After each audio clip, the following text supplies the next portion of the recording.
Okay, so here we have RWBY Arrowfell being played into the Switch, courtesy of Way Forward. So this takes place, or this is based off of a anime series. Now I don't watch the anime series. I'm not too much in anime, but the game did intrigue me a little bit with the way that it plays. Kind of reminded me of like a Metroidvania, but it's really not. Actually, it's a lot less than that. So you control one of 4 characters at any point, each with their own ability. So each one has a melee attack, each one has a ranged attack, and each one has an ability. You've got Blake, Yang, RWBY, and Weiss. So Weiss' ability is to create a holographic platform you can stand on. Blake's ability is to copy herself into a hologram.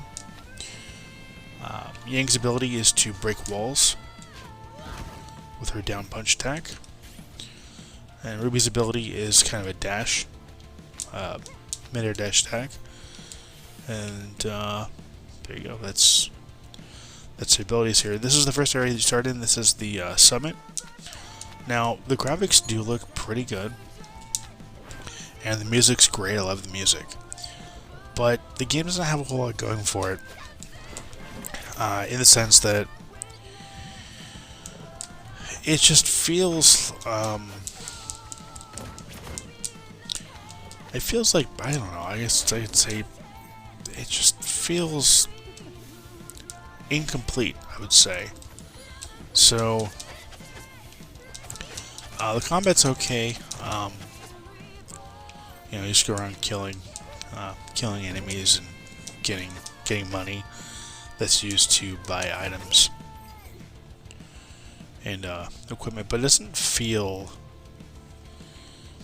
I don't know, it just feels like something's missing, I guess would be the best way to put it.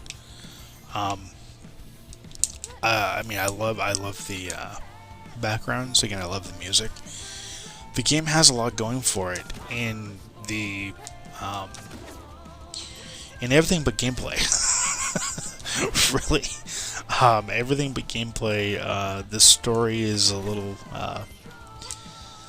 The story isn't great.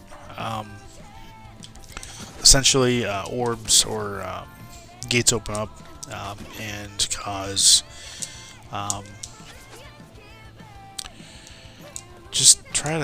they cause monsters to appear, and you have to figure out, you know, why they're there and how to close these gates and make them all disappear or something to that effect. Again, the story isn't all that great, and the game plays well enough. It's repetitive. It is one of those games that has you on a bunch of fetch quests.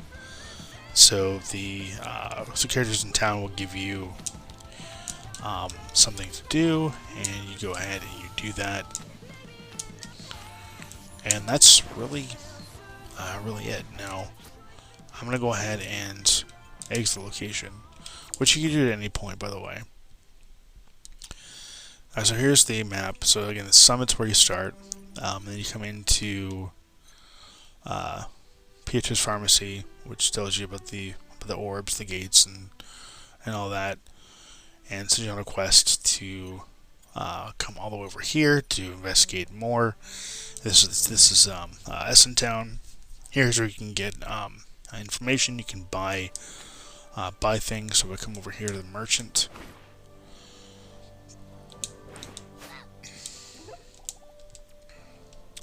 I can buy stuff. Now, the only real thing that's really worth buying at all is skill points. And skill points are used to upgrade your team's abilities. You use 1 skill point or 1 orb per. In fact, I'm going to use it. So here's where you can upgrade your team's ability. So you get melee attack, defense, energy heal, and ranged attack. So the energy heal increases how much energy refills automatically. So energy or health regeneration. Your defense, your melee attack, and you get ranged attack, and that's for every single party member. And then you got key items here. So we got Precious Book. Last time I ran through the cavern area that's just north of the town. A dusty and tattered book.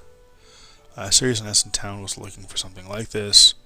And then essential ore. A chunk of ore with colorful flecks running through it. Apparently this can be used to forge armor. So if we go over here to, I think it's this lady here. Yeah, hang on. Is that my precious book? Sure. Oh, I thought I'd never see it again. What's special about the sealed thing anyway? No, it's quite alright. It's rather old, but the book contains handwritten records of ancestors who fought in the Great War. Okay, yeah, I really don't really care. Alright, so we have the pickaxe. Alright, so essentially you are tasked to get this book, and then they give you an item, and then you're tasked to go back to another area in order to give the item to someone else. And that's essentially the game. And I mean, yes, I'm appreciative that it tells you where to go with exclamation point. So it tells you, hey, you gotta go here to give this item to this individual. But that's really all the game is. It's just a series of fetch quests. And I actually said caverns, but actually it's the ruins, the remains here.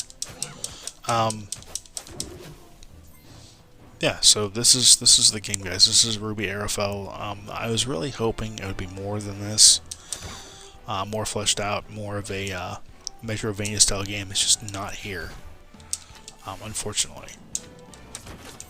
That's kind of disappointing. So if you're a fan of the anime, I suggest, yeah, we'll get this game. If you're looking for a rather mediocre action platformer, look at picking up this game. And that's really all I can say about it. I wouldn't recommend it unless you're a fan of the show or the anime. Or if you want a run-of-the-mill action platformer that's nothing but a bunch of fetch quests that masquerades itself as a Metroidvania.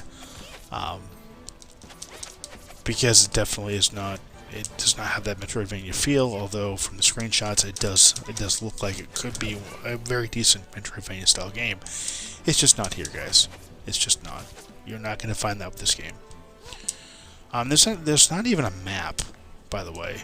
There's no dedicated map button, there's no map at all. And so it can make traversing levels feel like a drag, honestly, because you're not sure where you've already been, you're not sure where you're going. It just makes traversing levels that much more difficult and that much more of a chore rather than any semblance of fun. So,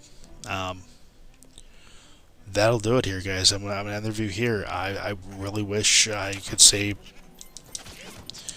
better things about this game. If you're a fan of RWBY, pick it up. The fan service is there, but that's really all it has going for it. I do want to thank Way Forward for the opportunity. This game has been a good experience, not the best experience, not the best game, but it has had its moments. And that'll do it. I want to thank you for watching. Thank you for subscribing. As always, until next time, take care and happy gaming.